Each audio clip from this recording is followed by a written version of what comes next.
கிறிஸ்துவுக்குள் அன்பானவர்களே, உங்கள் யாவரையும் அன்போடு நான் வாழ்த்துகிறேன்.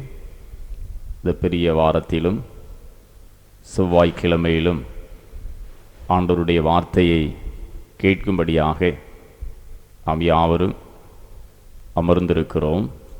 தர்மையான வேளையிலும் ஆண்டவர் நம்மோடு இடைபடும்படியாக நாம் யாவரும் கண்களை மூடி இறைவனை நோக்கி பார்ப்போம். எல்லா விதமான ஆசீர்வாதங்களுக்கும் கிருபைகளுக்கும் ஊற்றும் உறைவிடமாக இருக்கிற எங்கள் அன்பின் தகப்பனே, இந்த நல்ல வேலைக்காக உம்மை துதிக்கிறோம். இந்த மகிமை டிவி வாயிலாக இந்த பெரிய வாரத்திலும் உம்மை நோக்கி பார்க்க எங்களுக்கு கொடுத்த கிருபைகளுக்காக நன்றி செலுத்துகிறோம். இந்த பெரிய வாரத்திலும் செவ்வாய்க்கிழமையிலே 2000 ஆண்டுகளுக்கு முன்பதாக நீர் செய்த காரியங்களை சிந்திக்கும்படியாக நாங்கள் வந்திருக்கிறோம். எங்களோடு இடைபடுவீராக. இந்த நாளின் சிந்தனை எங்களுடைய வாழ்க்கைக்கு மிகுந்த பிரயோஜனமாக இருக்க நீர் துணை செய்வீராக. இந்த செய்தி வேளையிலே நீரே எங்களை வழிநடத்தி ஆசீர்வதிப்பீராக. இயேசு கிறிஸ்துவின் மூலமாக ஜெபிக்கிறோம் அன்பு நிறைந்த பிதாவே, ஆமேன். அன்பானவர்களே, தர்மையான வேளையிலும் ஒரு பாடலை பாடி ஆண்டவருடைய நாமத்தை நாம் துதிக்க இருக்கிறோம். சிலுவை நாதர் இயேசுவின் பேரொளி வீசிடும் தூய கண்கள் என்கிற பாடலை நாம் யாவரும் சேர்ந்து உற்சாகமாக பாடுவோம்.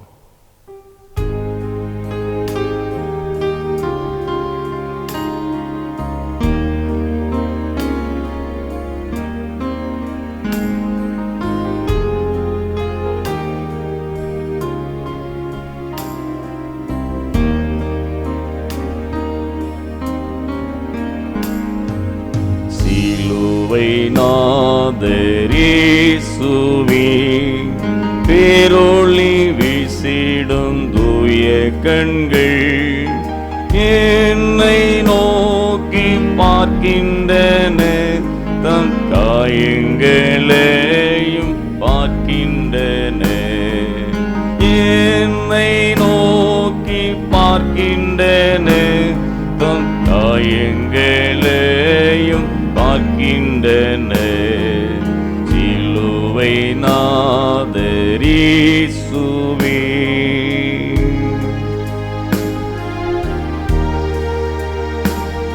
என் கைகள் பாவங்கள் செய்திட்டால் தம் கையில் காயங்கள் பார்க்கின்றாரே. தீய வழியில் என் கால்கள் சென்றான், தம் காலில் காயங்கள் பார்க்கின்றாரே என்று சொல்லி யாவரும் சேர்ந்து பாடுவோம்.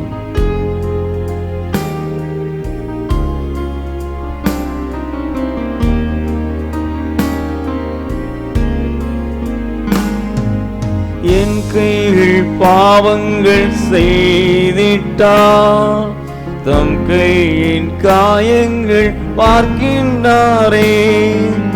என் கைகள் பாவங்கள் செய்திட்டார், தம் கையின் காயங்கள் பார்க்கின்றாரே. தீய வழியில் என் கால்கள் சென்றார், தம் காலில் காயங்கள் பார்க்கின்றாரே. தீய வழியில் என் கால்கள் சென்றார், தம் காலில் காயங்கள் பார்க்கின்றாரே. சிலுவை நாதர் இயேசுவின்.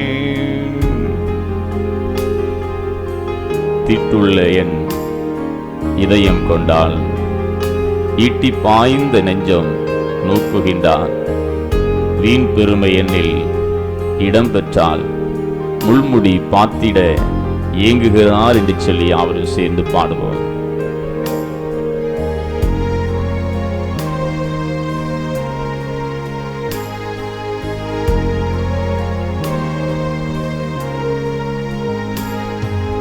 தீட்டுள்ள எண்ணம் என் இதயம் கொண்டான், ஈட்டி பாய்ந்த நெஞ்சம் நோக்குகின்றான். தீட்டுள்ள எண்ணம் என் இதயம் கொண்டான், ஈட்டி பாய்ந்த நெஞ்சம் நோக்குகின்றார். வீண் பெருமை என்னில் இடம் பெற்றார். உள்மூடி பாத்திட ஏங்குகின்றார். வீண் பெருமை என்னில் இடம் பெற்றார்.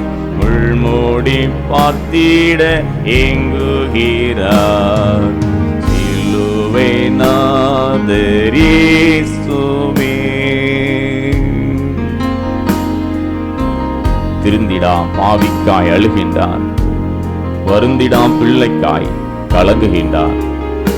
தம் கண்ணில் காயத்தில் விழுந்திட கண்ணீரும் ரத்தமாய் சிந்துகிறார் என்று சொல்லி நாம் யாவரும் சேர்ந்து பாடுவோம்.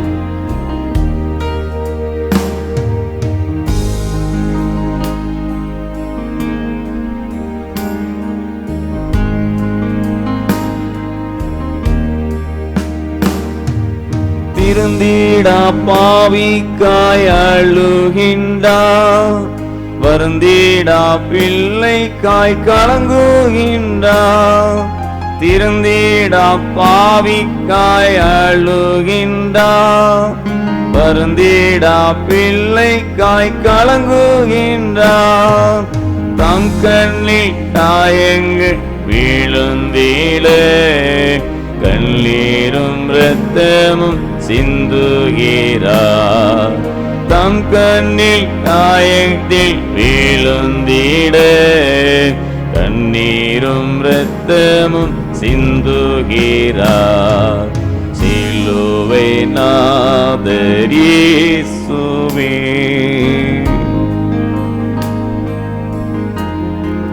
அவர் இரத்தம் என் பாவம் கழுவிடும். அவர் கண்ணீர் என்னை மெருகேற்றிடும். கலங்கரை விளக்காக ஒளி வீசுவேன். கலங்குவோரை அவர் மந்தை சேர்ப்பேன் என்று சொல்லி நாம் எல்லாரும் சேர்ந்து பாடுவோம்.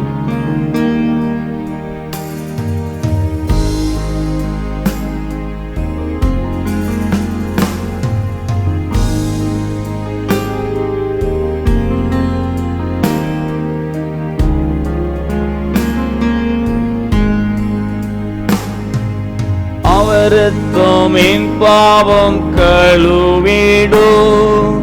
அவர் கண்ணில் என்னை மெருகேற்றினோ. அவரத்தம் என் பாவம் கழுவிடோ. அவர் கண்ணீர் என்னை மெருகேற்றினோ. கலங்கரை விளக்காக ஒளி வீசுவே. கலங்குவோரை அவர் மந்தை சேர்ப்பே. கலங்கரை விளக்காக ஒளி வீசுவே. கலங்குவோரை அவர் மந்தை சேர்ப்பே. சிலுவை நாதர் இயேசுவே. பேரொளி வீசிடும் தூய கண்கள் என்னை நோக்கி பார்க்கின்றன. தம் காயங்களையும் பார்க்கின்றன. என்னை நோக்கி பார்க்கின்றன. தம் காயங்களையும் பார்க்கின்றன. சிலுவை நாதர் இயேசுவே. கிறிஸ்துவுக்குள் அன்பானவர்களே, தர்மையான பெரிய வாரத்தின் செவ்வாய்க்கிழமையிலும் உங்களை சந்திப்பதிலே நான் மிகுந்த மகிழ்ச்சி அடைகிறேன். தர்மையான நாளிலும் கூட பொல்லாத கொள்ளை நோயினால் இந்த உலகமே அதிர்ந்து கொண்டிருக்கிற இந்த வேளையிலும் கூட ஆலயத்திலே வந்து தெய்வ சிந்தனைகளை கேட்க முடியாமல் டிவி மூலமாக அநேக காரியங்களை நாம் ஆண்டவரை பற்றி சிந்தித்து கொண்டிருக்கிறோம். தர்மையான நாளிலும் கூட இந்த மகிமை டிவி மூலமாக உங்களோடு ஆண்டவருடைய வார்த்தையை பகிர்ந்து கொள்ள ஆண்டவர் கொடுத்த நல்ல கிருபைகளுக்காக நான் நன்றி சொல்லுகிறேன். இறைவன் உங்கள் ஒவ்வொருவரையும் ஆசீர்வதிப்பாராக. இந்த பெரிய வாரம் என்பது மிகவும் முக்கியமான ஒரு நாட்கள். ஒவ்வொரு நாட்களும் நம்முடைய ஆண்டவராக இயேசு கிறிஸ்து பட்ட பாடுகள், ஏராளமான பாடுகள் என்பதை நாம் உணர வேண்டும். இந்த நாட்களிலும் கூட இந்த பெரிய வாரத்திலே, இந்த செவ்வாய்க்கிழமையிலே ஆண்டவர் என்னென்ன காரியங்களை செய்தார் என்று சொல்லி சற்று சிந்தித்து நாம் ஜெபிக்க இருக்கிறோம். அன்பானவர்களே, இந்த பெரிய வாரத்தை நாம் பார்க்கும் பொழுது, இந்த வாரத்திலே ஆண்டவராக இயேசு கிறிஸ்து ஞாயிற்றுக்கிழமையிலே குருத்தோலை பவனியாக பெத்லகேம் என்னும் சிற்றூரிலிருந்து பவனி ஆரம்பமாகி அவர் எருசலேம் நோக்கி அவர் அழகாக பவனியாக வந்து அநேக காரியங்களை செய்தார். ஞாயிற்றுக்கிழமை ஆண்டவராக இயேசு கிறிஸ்து அந்த பவனியை எல்லாவற்றையும் முடித்துவிட்டு எருசலேமில் இருக்கக்கூடிய அந்த ஆலயத்துக்குள் பிரவேசித்து அவர் அதையெல்லாம் சுற்றி பார்க்கிறார். ஆனால் அந்த ஆலயத்தில் ஏராளமான அக்கிரமங்கள் நடப்பதை பார்த்துவிட்டு சாயங்காலமான போது அவர் 12 கூட பெத்தானியாவுக்கு போகிறார். அந்த பெத்தானியாவுக்கு போய் திங்கட்கிழமை காலை வேளையிலே பெத்தானியாவிலிருந்து அவர் எருசலேமுக்கு வருகிறார். அப்படி வருகிற வழியிலே கனியில்லா அத்தி மரத்தை பார்த்து சபிக்கிறார் என்று சொல்லி திங்கட்கிழமை சிந்தனை அதிகமாக இருக்கிறது. அது அந்த வேளையிலே வருகிற வழியிலே அத்தி மரத்தை சபித்து அவர் மீண்டுமாக நேராக எருசலேமினுடைய ஆலயத்துக்குள் வந்து அங்கு விற்கிறவர்களையும் கொள்ளுகிறவர்களையும் துரத்தி, என்னுடைய வீடு எல்லா ஜனங்களுக்கும் அது ஜெப வீடு, அதை கல்லர் குகையாக்கினீர்கள் என்று உபதேசத்தை சொல்லிவிட்டு மீண்டும் திங்கட்கிழமை இரவு அவர் பெத்தானியாவுக்கு செல்லுகிறார். ஆனால் இன்றைய நாளிலும் கூட இந்த பரிசுத்த வாரத்தின் இந்த செவ்வாய்க்கிழமையிலே காலை வேளையிலே மீண்டும் ஆண்டவராக இயேசு கிறிஸ்து என்ன செய்கிறார்? பெத்தானியாவிலிருந்து மீண்டுமாக அவர் எருசலேமுக்கு வருகிறார். அவர் எருசலேமுக்கு வந்து அப்படி வருகிற வழியிலே அங்கு பேதுரு சொல்லுகிறார், வருகிற வழியிலே பேதுரு, ரபி, இதோ நீர் சபித்த அந்த அத்திமரம் பட்டு போயிற்று என்று அந்த செவ்வாய்க்கிழமையிலே சொல்லுகிறார். வருகிற வழியிலே உடனடியாக இயேசு கிறிஸ்து என்ன செய்கிறார் என்று சொன்னால், உடனே விசுவாசத்தை பற்றி ஆழமான ஒரு சத்தியத்தை சீடர்களுக்கு கொடுக்கிறார். வருகிற வழியிலே எவனாகிலும் இந்த மலையை பார்த்து பெயர்ந்து சமுத்திரத்திலே தள்ளுண்டு போ என்று சந்தேகப்படாமல் சொன்னால் அது அப்படியே ஆகும் என்று சொல்லி இந்த வார்த்தையை சொல்லுகிறார். அங்கு பார்க்கும் பொழுது, நீங்கள் ஜெபம் பண்ணும்போது எவைகளை கேட்டுக்கொள்வீர்களோ அவைகளை நீங்கள் பெற்றுக்கொள்ளுவோம் என்று விசுவாசியுங்கள், அப்பொழுது அவைகள் உங்களுக்கு உண்டாகும் என்று சொல்லுகிறேன். இந்த நாட்களிலே பார்க்கும் பொழுது ஒரு ஆழமான ஒரு சத்தியத்தை சொல்லிவிட்டு அவர் நேராக எருசலேம் ஆலயத்துக்குள் சென்று அவர் உலாவிக் கொண்டிருக்கிறார். இந்த செவ்வாய்க்கிழமை வேளையிலே எருசலேம் ஆலயத்திற்குள்ளாக உலாவிக் கொண்டிருக்கிறார். இந்த நேரத்தில்தான் அங்கு என்ன நடந்தது என்று சொல்லி பார்க்கும் பொழுது, பிரதான ஆசாரியர்கள், வேத பாரகர்கள், மூப்பர்கள் அவரிடத்திலே வந்து பல கேள்விகளை கேட்கிறார்கள். எனவே இந்த பரிசுத்த வாரத்திலே இந்த செவ்வாய்க்கிழமை ஒரு கேள்வி நாள் என்று சொல்லப்படுகிறது. வேதபாரகர், பரிசேயர், மூப்பர்கள் எல்லாரும் சேர்ந்து அநேக கேள்விகளை கேட்கிறார்கள். காரணம், நேற்றைய தினத்திலே ஆலயத்திலே ஆண்டவராக இயேசு கிறிஸ்து நடந்து கொண்ட ஒவ்வொரு விதத்தையும் பார்த்து அநேக கோபம் கொண்டு இந்தந்த கேள்விகளை அவர்கள் கேட்கிறார்கள். மார்க் எழுதின நற்செய்தி நூல் 11ஆம் அதிகாரம் 28ஆம் வசனத்தை நான் வாசிக்கும் பொழுது, மார்க் 11:28 அதை வேதபாரகரும் பிரதான ஆசாரியரும் கேட்டு அவரை கொலை செய்ய வகை தேடினார்கள். ஆகிலும் ஜனங்கள் எல்லாரும் அவருடைய உபதேசத்தை குறித்து ஆச்சரியப்பட்டபடியினால் அவருக்கு பயந்திருந்தார்கள் என்று அந்த இடத்தில் எழுதப்பட்டிருக்கிறது. எனவே செவ்வாய்க்கிழமையிலே அநேக கேள்விகளை கேட்கிறார்கள் ஆண்டவருக்கு நேராக. முதலாவது அவர்கள் கேட்ட கேள்வி இந்த செவ்வாய்க்கிழமையிலே, ராயனுக்கு வரி செலுத்துகிறது நியாயமோ அப்படின்னு ஒரு கேள்வி கேட்கிறார். இந்த கேள்வியை யார் கேட்டார்கள் என்று பார்க்கும் பொழுது, பரிசேயரும் ஏரோதியரும் சேர்ந்து இந்த கேள்வியை ஆண்டவரிடத்தில் கேட்கிறார்கள். மார்க்கு 12ஆம் அதிகாரம் 14ஆம் வசனத்தை நீங்கள் வாசித்து பார்த்தால் அதில் இருக்கிறது. இயேசுவை எப்படியாவது பேச்சிலே பிடிக்கும்படி பரிசேயரும் ஏரோதியரும் இயேசுவிடம் வந்து தந்திரமாக ஒரு கேள்வியை கேட்டார்கள். தந்திரமாக கேட்கிறார்கள். நம்முடைய ஆண்டவர் சர்வ வல்லவர் என்பதை மறந்து போனார்கள். அவர் அநேக அற்புதங்களை செய்பவர் என்பதை மறந்து போனார்கள். ரபி, நாம் ராயனுக்கு வரி கொடுப்பது நியாயமோ என்று கேட்டார்கள். நம்முடைய இயேசு அங்கு அழகாக பதில் சொல்லுகிறார். இயேசு அவர்கள் தந்திரத்தை அறிந்து ஒரு பணத்தை கொண்டு வர சொன்னார். அதன் மேல் எழுத்தும் சொரூபமும் யாருடையது என்று அவர் கேட்கிறார். ராயனுடையது என்றார்கள்.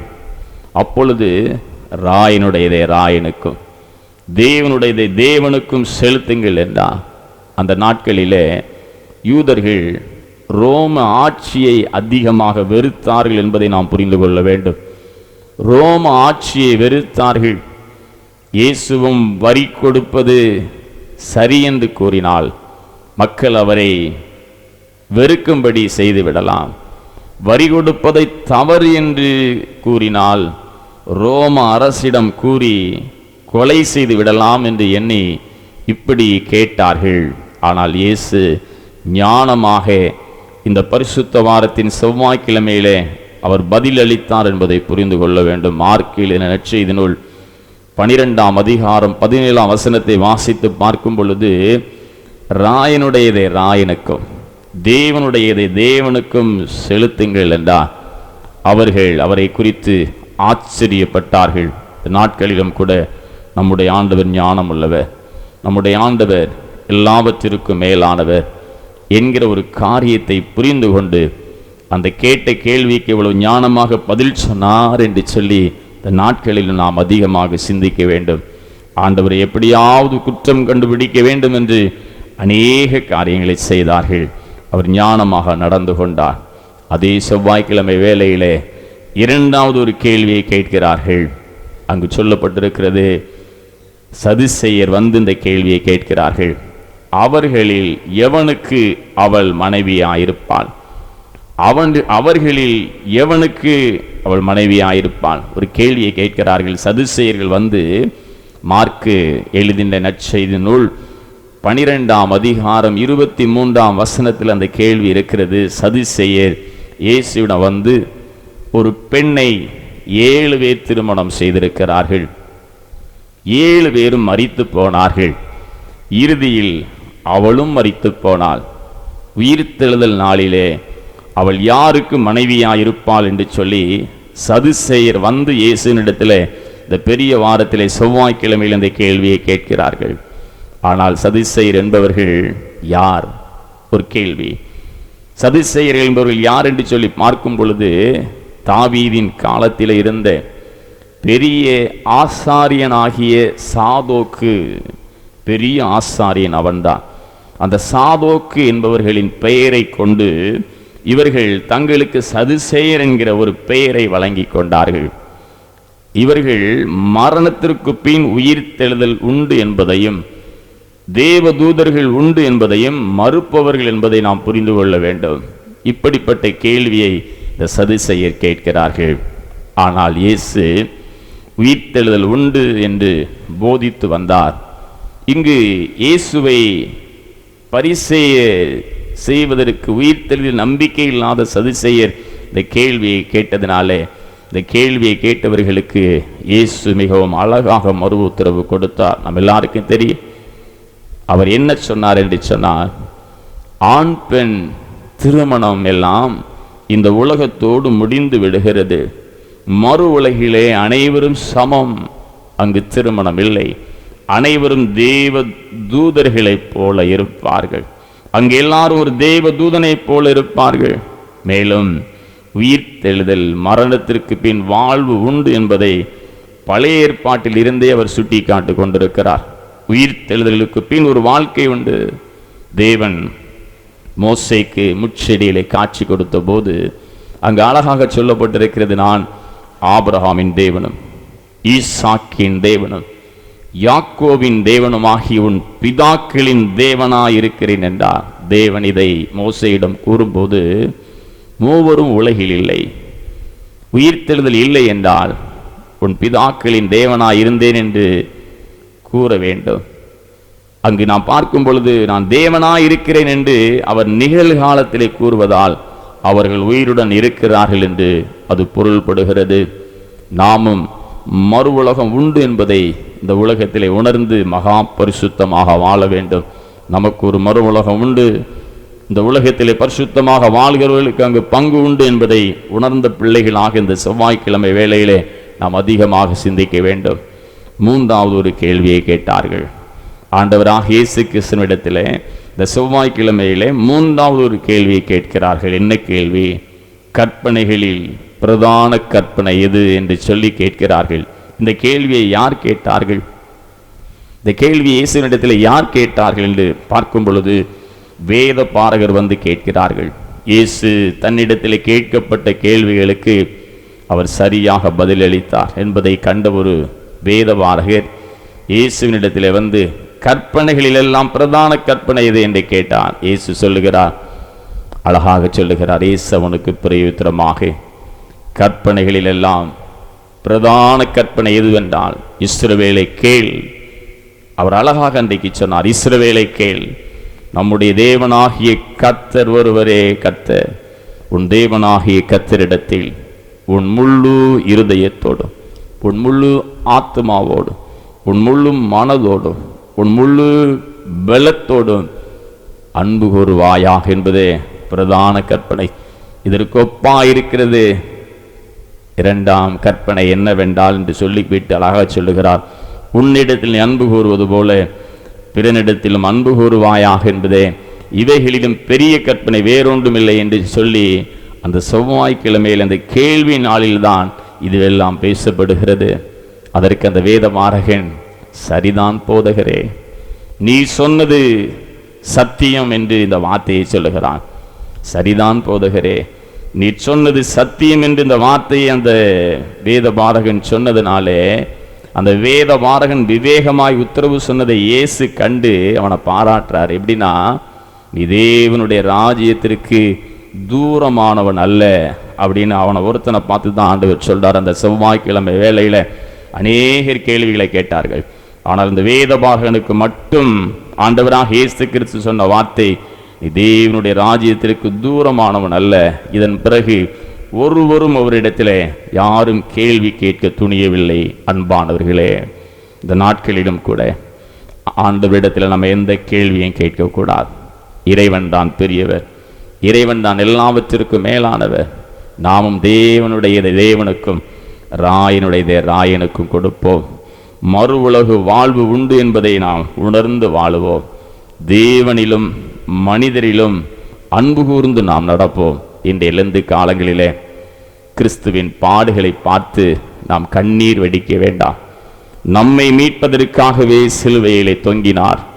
நமது கடமை நமக்காகவும் பிள்ளைகளுக்காகவும் இந்த நாட்களிலே அழுது பாவங்களை மன்னிக்கிற தேவனிடத்திலே பாவங்களை மன்னியும் என்று கேட்க வேண்டும்.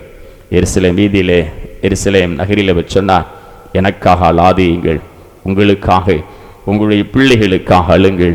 இந்த லெந்து காலங்களிலும் இந்த செவ்வாய்க்கிழமை வேளையிலே அன்று சதுசேயரும் பரிசேயரும் வேத வாரகரும் மூப்பர்களும் எத்தனையோ கேள்விகளை கேட்டார்கள்.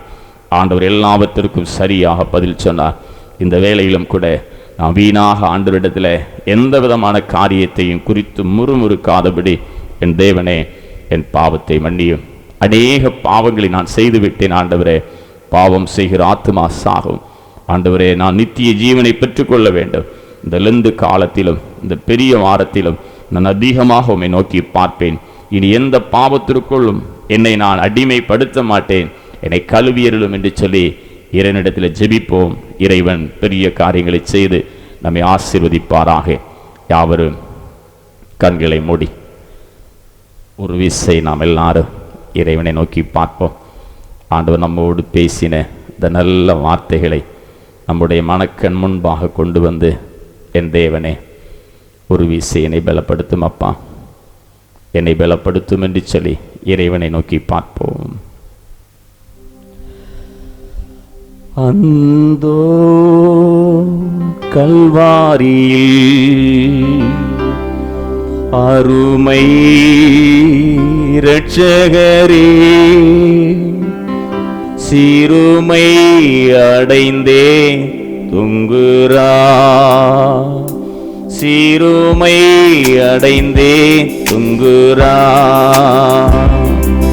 அழகுமில்லை சௌந்தர்யமில்லை அந்த கேடோற்றார் எந்தனை மீட்க அழகுமில்லை சௌந்தர்யமில்லை அந்த கேடோற்றார் எந்தனை மீட்க பல நீந்தைகள் சுமந்தாலுமே 10,000 பேரிலும் சிறந்தவரே அந்தோ கல்வாரியில் அருமை இரட்சகரே சிறுமை அடைந்தே துங்குகிறார் சிறுமை அடைந்தே துங்குகிறார். நேசிக்கிற எங்கள் அன்பின் தகப்பனே, இந்த பெரிய வாரத்திலும் இந்த செவ்வாய்க்கிழமை வேளையிலே கேள்வி நாள் என்று சொல்லி இந்த நாட்களிலும் கூட எங்களை ஆசிரிக்க நீர் கொடுத்த கிருபைகளுக்காக நன்றி. ஒவ்வொருவரும் கேட்ட கேள்விகளுக்கு ஞானமாக பதிலளித்து இதிலிருந்து அநேக காரியங்கள் நாங்கள் கற்றுக்கொண்டோம். தேவ பிரசன்னம் எங்களை ஆளுகை செய்வதாக. நாங்களும் எல்லாவற்றிலும் உமக்கு பணிந்து வாழ எங்களை பலப்படுத்தும். பாவங்கள் செய்திருந்தோம் என்று சொன்னால் எங்களை மன்னித்து பரிசுத்தப்படுத்தி நித்திய ஜீவனை பெற்றுக்கொள்ள எங்களுக்கு துணை செய்யும். பொல்லாத கொள்ளை நோய்களிலிருந்து எங்களை விலக்கி பாதுகாத்து கொள்ளும். பொல்லாத கொள்ளை நோய்கள், இந்த கொரோனா என்கிற இந்த கொள்ளை நோய் தேசத்தை விட்டு முழுவதுமாக நீங்கி போகும்படியாக உம்முடைய பலத்த கரம் எங்களோடு பெரிய காரியங்களை செய்யட்டும். எங்களோடு இருந்து நன்றி தொடர்ந்து எங்களை வழிநடத்தும், காத்துக்கொள்ளும். இந்த வார்த்தையை கேட்டுக்கொண்டு வீடுகளில் இருந்து கொண்டு இந்த ஜெபத்திலே கலந்து கொண்டிருக்கிற ஒவ்வொரு பிள்ளைகள் மேலேயும் உங்களுடைய நெற்றியில் உம்முடைய நாமம் தரிக்கப்படுவதாக. அவர்கள் தங்கியிருக்கிற வீட்டை சுற்றில் வேலையடைத்து பாதுகாப்பீராக, வழிநடத்தும். இயேசு கிறிஸ்துவின் மூலமாக ஜெபிக்கிறோம் அன்பு நிறைந்த பிதாவே, ஆமென். நம்முடைய கர்த்தராகிய இயேசு கிறிஸ்துவினுடைய கிருபையும் பிதாவாகிய தேவனுடைய அன்பும் தூயாவியின் கூட்டுறவும் நாம் அனைவரோடும் கூட என்றென்றும் நிலைத்திருப்பதாக. ஆமென்.